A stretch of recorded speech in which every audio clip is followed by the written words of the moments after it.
defense. So I want to talk about the Florida quarterback first, Graham Mertz, then we'll get into Utah, right? So I think it's important when talking about Graham Mertz and talking about what Florida needs to do against Utah's defense is to go over Utah's defense as a whole, right? To go over what Utah's defense brings to the table, to go over what Utah's defense is going to be playing or how they're going to be playing against this Florida offense, right? If you look at the game last year, Utah's defense did a fairly decent job against Florida. The only reason, at least in my opinion, that Florida was able to win is because they had Anthony Richardson. Utah did not, right? Anthony Richardson was the best athlete on the field. He didn't have any throwing or passing touchdowns. He threw for under 200 yards, but he was efficient, and he ran for over 100 yards and had 3 touchdowns on the ground.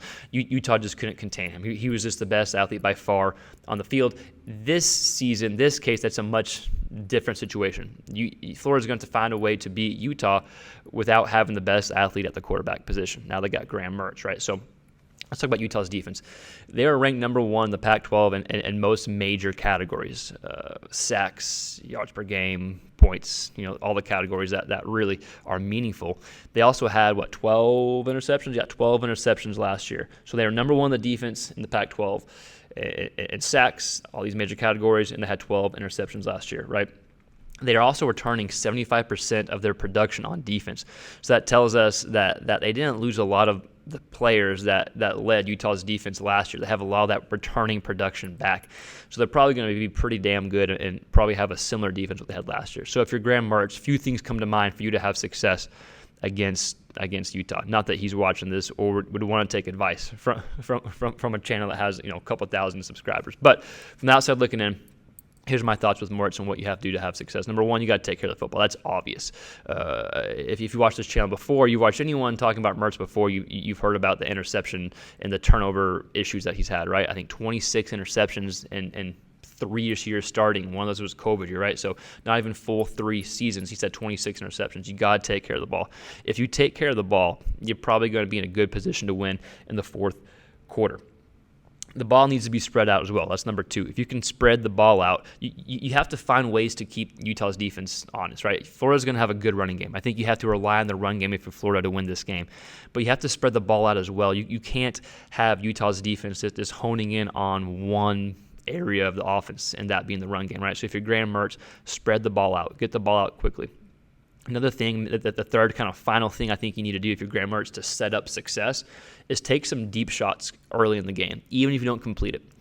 I don't think they have to necessarily be these like super well thought out plays. Just throw a go ball, like a safe conservative throw where either your guy catches it or no one catches it.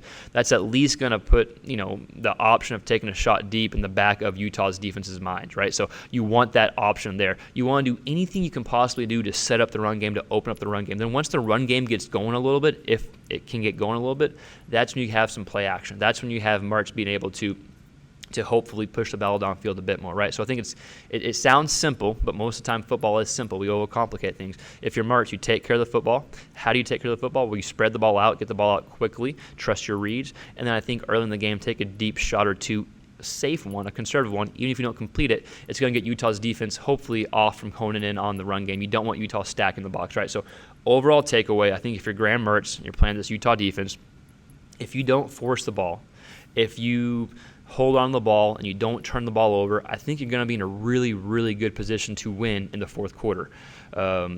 That could be said for most any teams, right? But especially in this game going forward, right? You have to find ways to win differently than how you won last year against Utah now that you have a different quarterback, right? So I think Graham Mertz, we talked about this before, I think Mertz is actually going to be a decent quarterback for Florida or better than decent.